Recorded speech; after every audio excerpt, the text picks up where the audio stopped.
Over a few years now, I've played about 120 hours of 7 Days to Die, which in the community of the game probably isn't that much, to be honest, since it's one of those games that people play for thousands of hours over the years.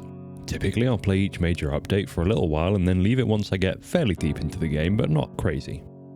Across all that time I've built up a few things to say about the game. It really appeals to me in a few very important ways, but then seriously drops the ball on other fronts. I'm a big fan of survival crafting games like this, and adding in a fairly impactful RPG element is another big plus for me.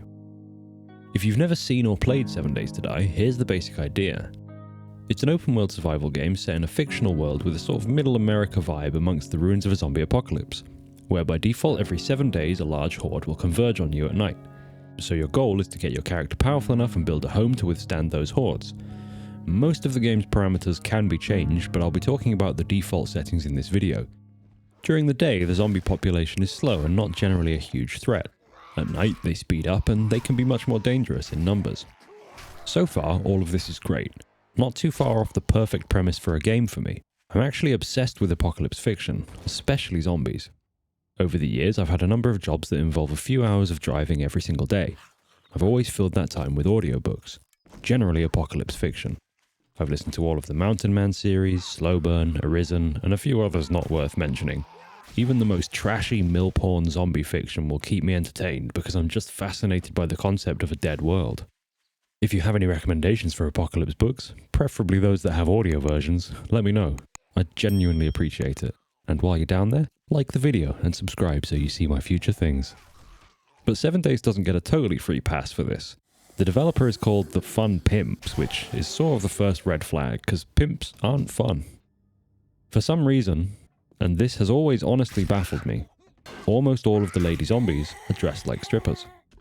I think that this has been toned down a little bit in later releases, as I see less of it when I play now compared to a few years ago. I've always wanted someone to make a zombie reskin mod that addresses the issue for me. I'm not afraid of a bit of tit, but there's something about bashing in the skull of a zombie with jiggle physics that just doesn't hit right for me. The game generally has the attitude of a 15-year-old boy. I've been one of those before. It's fun at the time, but I cringe a bit looking back. It just feels a little early 2000s to me. The names of the skills are the perfect example of this.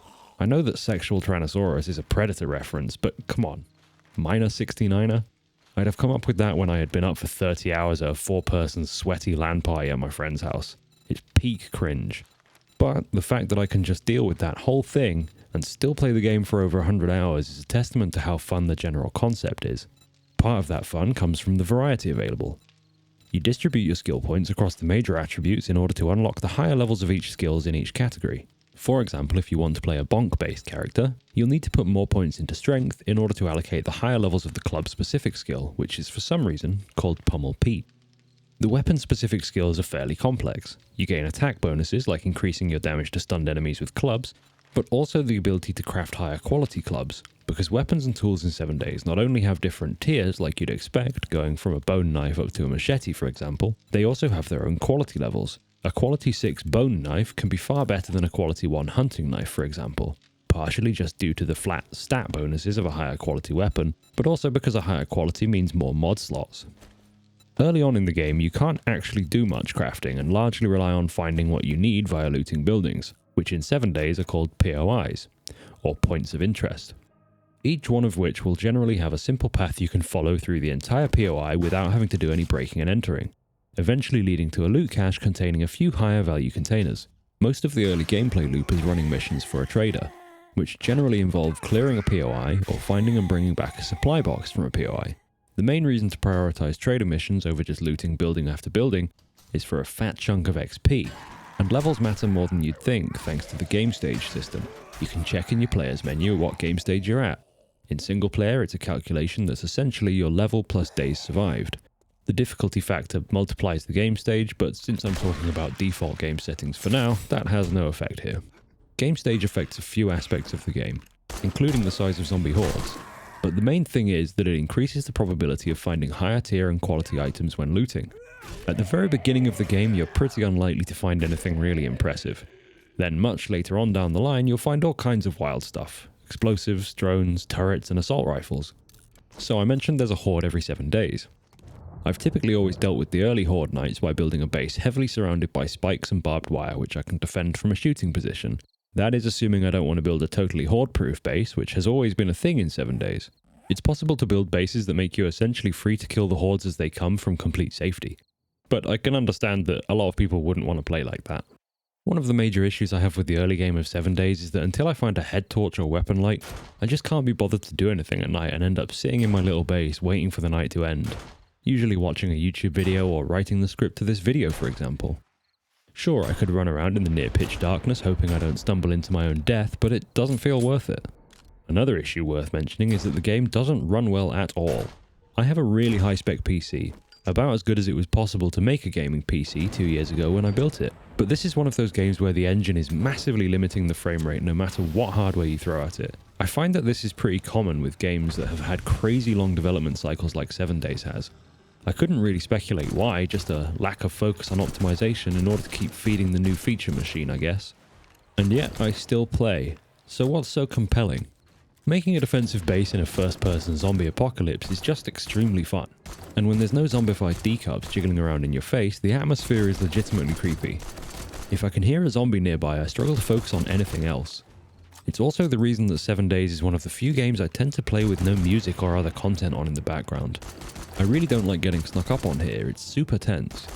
And then that tension is released on a horde night, when packs of zombies just spawn and run directly for you. The consequences for taking damage can be pretty severe as well.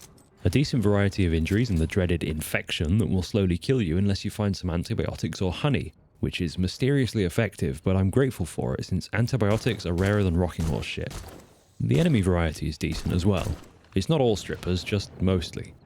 There's absolutely horrid leaping zombies, spitting obese zombies, annoying zombie vultures, zombie dogs, regular dogs, wolves, cougars, zombie bears. There's more, but I'm not going to keep going. Later on you get really awful irradiated versions as well.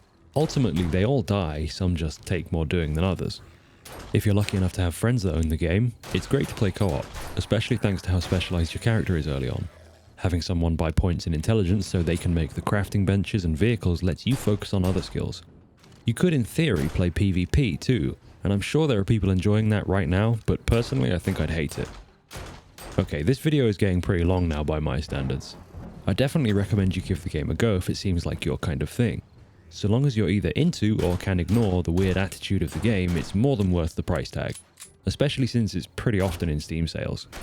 I've been keeping a pretty decent rate of uploads since I started making these quick stream of consciousness style video overviews at the beginning of May, and as a result, Algorithm, the all-knowing, has rewarded me with a healthy serving of impressions, so I just wanted to say thanks for clicking on this if it was served to you by Al. If you've enjoyed this, clicky the buttons. That's how the glorious leader Al makes such decisions after all. Whatever you do, please for all of our sake, don't go outside. Remain indoors. Until next time, bye bye.